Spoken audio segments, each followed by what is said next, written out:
Howdy folks, and welcome to the Hillbilly Kitchen. Today we're making chicken and biscuits.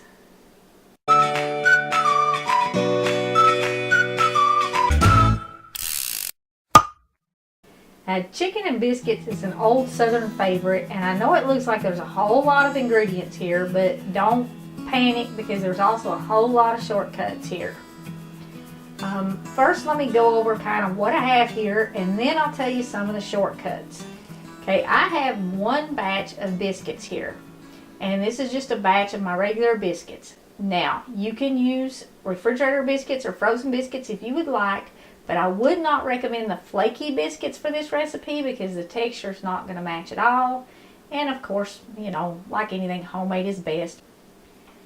I have about 3 cups of chicken here, and this is just cooked chicken that I have cubed up. My vegetables, I've got a cup of peas and a cup of carrots and a cup of potatoes. Now, I diced up my potatoes and my carrots really small so that when you're eating this, you can get a mixture of the peas, the potatoes, and the carrots in every bite. And also, it's going to cook at about the same time too. I've got about half a cup of chopped onion here. Now, this is just a medium onion cut in half. And as far as these vegetables go, you can use fresh or frozen or canned vegetables even in this recipe.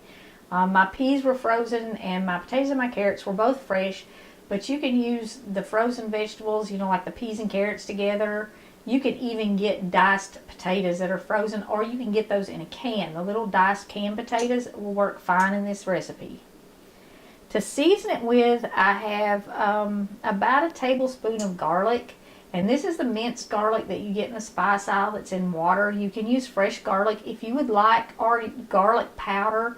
It's up to you. And I've also got about a tablespoon of celery seeds.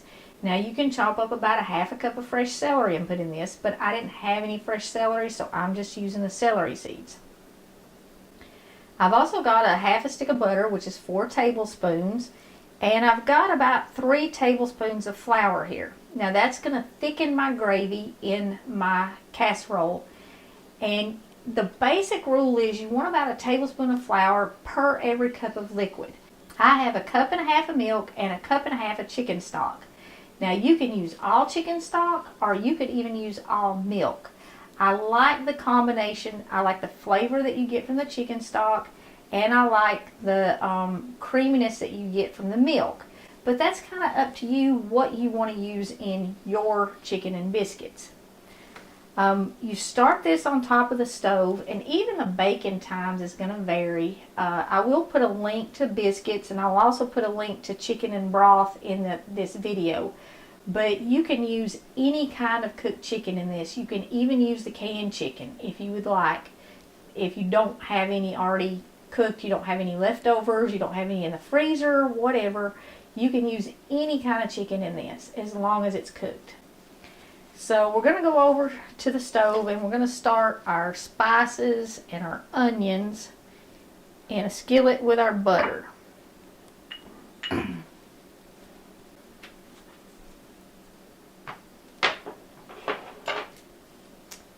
Okay, I've already got my skillet on medium, kind of speed things up over here a little bit. And I'm going to cook this completely in my skillet. If you have an oven-safe pan, this is literally a one-pot dish. If you don't have an oven-safe pan, and it doesn't have to be an iron skillet, just any pan that will go in the oven at least 350 degrees. You don't want to use anything with the nylon handles on it because they might melt in the oven. Just make sure your pan is oven safe if you want to put it right in the oven in the pan. If you don't have an oven safe pan, transfer this to about a 9 by 13 casserole dish. Glass or metal, it doesn't matter as long as it's oven safe. What I'm doing here is I'm just making sure that my butter gets all over the sides of my skillet, because like I said, I'm going to bake this in this skillet. And I want these sides greased good so that my biscuits and stuff don't stick to my skillet so bad. If you're going to transfer this to a glass casserole dish or a metal baking pan, you will want to coat it with something. just a little oil or some nonstick spray or even some butter. So I'm just going to dump these onions in and the garlic. And I'm going to go ahead and put the celery seeds in there so that flavor gets in there from the beginning. Okay, I'm going to take the rest of my ingredients over to the stove because we are going to need everything over here. Okay, you're also going to need salt and pepper to season this with. And how much is going to depend on a lot of things. Your taste and what kind of chicken stock you're using. If you're using store-bought chicken stock, it's probably going to have a lot of salt in it. So you're not going to want to add as much. If you made homemade stock, it may not have any salt in it at all. So that's going to change how much salt you add. And all the spices are really to taste. If you don't like something that's in here, like you don't like garlic, don't put it in. If you don't like celery, leave it out. And you can do a lot of substitutions on the vegetables too. You could maybe do some chopped broccoli instead of the peas. I don't know, if you don't like carrots, you could find something, I'm sure, to substitute them for. But anything that you're not crazy about or you don't like, just leave it out. Okay, once my garlic and my onions get started, I'm going to go ahead and dump my carrots and my potatoes in this with the butter and the spices. And they kind of get a little sauteed, but not completely, but it does really add to the flavor, I think. Now, if you don't want to do this, you can, before you start adding your vegetables, you can go ahead and add your flour, and you can make a roux and use that to thicken your gravy in your chicken and biscuits. But you can just add the flour to the cold milk if you want to saute the vegetables like this first.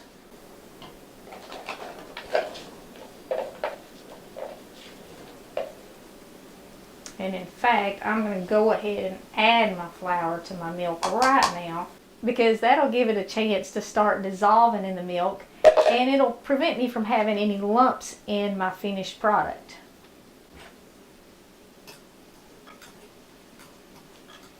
If you want to, you can also use cornstarch to thicken this with, and cornstarch does dissolve much easier. But if you use cornstarch, you want to use about half as much cornstarch as you do flour. So you need about half a tablespoon per cup of liquid.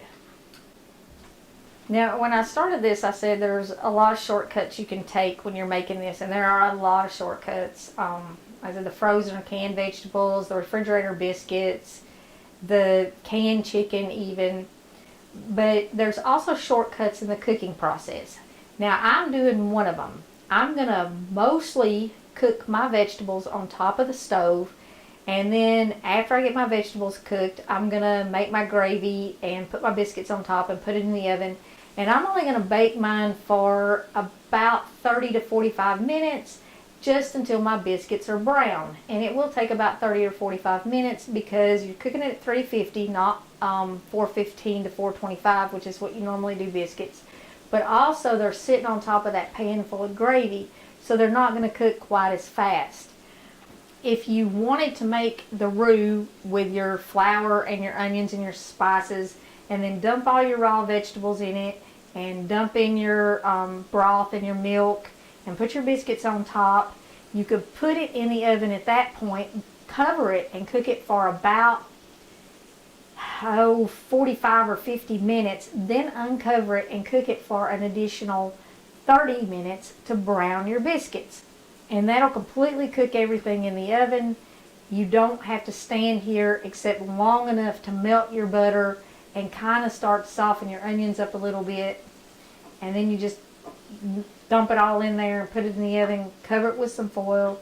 And like I said, you cook it for much longer. It's going to cook in the oven probably for an additional 45 minutes at least over what you would have to cook it if you mostly cook your vegetables on top of the stove.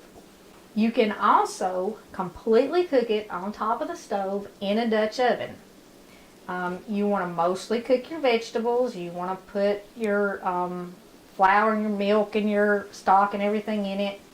and get it pretty much done. Then you put your biscuits on top, cover it, and leave it covered, simmering for about 20 minutes or so. And your biscuits will be done. And, you know, kind of how you do chicken and dumplings. So you don't have to put it in the oven at all. But if you want the brown biscuits and you want them to look more like oven-baked biscuits, then you have to put it in the oven. If you were making it in the summertime though and you didn't want to heat the kitchen up with the oven, you can cook it in a Dutch oven on top of the stove and it's delicious. It doesn't change the flavor that much not having the biscuits browned. Okay, doing it this way, I don't want to cook this until my vegetables are completely done and they're starting to brown and all of my butter is gone and kind of dried up. I just want to get them coated good with that butter so they have that butter flavor. And then I'm going to go ahead and add my broth. And I'm going to add my peas at this point. I'm going to let this simmer now until my potatoes and my carrots are tender, which won't take very long on top of the stove. And like I said, if you put it in the oven, it's going to take much longer. It's probably going to increase the cooking time 40 minutes total, I would say. So if you're in a hurry, like maybe you're making this for lunch Sunday after church and you want to come home and get it done, you can have all your vegetables ready, you can have your biscuits ready and everything, and start it on top of the stove and have it ready in, I don't know, 45 minutes start to finish if you've got everything prepared ahead of time. Okay, once your vegetables have simmered until they're about done, go ahead and dump your chicken in it. Now, I wait until the very last thing to put my chicken in because the chicken is already pre-cooked. And if you put it in there at the beginning of this process and you stir it several times, your chicken's going to be shredded instead of chunked. And I like having little chunks in there for the same reason I like having my carrots and my potatoes cut up in little chunks, so that I can get a bite of everything in every bite. I want a little chicken and a little bit of carrot and a little bit of peas, you know, everything all in one bite. So wait until everything is just about done and then put your chicken in. Okay, now I'm going to add my milk and my flour. I've already got my flour in here. And I might not be able to put all this in this pan, and that's okay. If you have a 9x13 pan, you're pretty much safe to go ahead and use it all because it will fit and you won't have any boiling over problems. You could also make this in a Dutch oven and you won't have any boiling over problems. If you just use your skillet, and I think this is a number 8 skillet, you might want to put something under it in the oven. And I'm going to keep this, because I'm doing it mostly on top of the stove, I'm going to keep stirring this until my gravy gets thick, and then I'm going to add my biscuits. A lot of folks ask about how something does with leftovers. This is okay leftover, but something to keep in mind is that in the leftovers, the biscuits tend to soak up the gravy and it's not as moist as it is the first day. I mean, I like the leftovers. Brett likes it better leftover because he doesn't like a lot of gravy in his. It's just kind of up to you. If you heat it in the microwave leftover, you do want to heat it on 50% power, because if you heat it on full power, it's going to turn your biscuits into rubber. But you can heat it in the oven or in a pan with a lid on top of the stove leftover. And I think it's really good leftover. But it's not going to have as much gravy in it when it's leftover. The recipe is pretty easy to cut in half though, and the one that I have in the oven that I'm getting ready to pull out here in a second to show you what it looks like when it's done is actually a recipe that I cut in half, and I made it in my smaller skillet. It's just me and Brett, so usually when I make it, I only make a half of a recipe. I don't usually do one this big for just me and him. So if you're cooking for just 1 or 2 people, you can cut it in half. Of course, if you're cooking for 12 or 13 like I used to do when my kids were all home, you might want to double it or triple it. That looks pretty good. I'm going to turn my stove eye off and add my biscuits. You do want to leave some room between your biscuits when you're putting them in here, because they're going to rise up and they'll touch each other before they're done. Might want to move it off the stove eye too before you start adding your biscuits. Alright, now I'm just going to put this in the oven, like I said, for about 35, maybe as long as 40 minutes, and I'm not going to cover it because everything's already done. I'm just putting it in there to brown my biscuits. But if you do it where your vegetables are raw and you make the roux and all that stuff and you're cooking it completely in the oven, you want to cover it for almost an hour and then take the foil off and brown your biscuits. And when it's done, that's what it looks like. You have a pan full of bubbly gravy filled with chicken and vegetables and topped with golden brown biscuits. This really is not a hard recipe, and like I said, I know we started with a lot of ingredients, but that's kind of making it completely from scratch. And if you want to do it completely from scratch, I will link the chicken broth and the biscuits so you can watch those videos. And it really doesn't take a whole lot of time, and it's, you know, it is a one pot dish. If you're making it, you're not going to have all those measuring cups sitting out like I did with all the ingredients in them. You're going to add your ingredients to your pan one at a time as you get them ready, so it doesn't make that big of a mess. If you're looking for something that's not going to mess up your whole kitchen, but it's going to be really warm, especially on these cold winter days, chicken and biscuits is it. It's kind of a combination of chicken and dumplings and chicken pot pie. It's like the best of both of those. So give this a try. Let me know what you think. We really love it. It is a true Southern favorite, and it may be the absolute perfect comfort food. Thank you so much for joining us in the Hillbilly Kitchen. If you haven't already, please don't forget to click like and subscribe before you leave. And until next time, remember to put God first.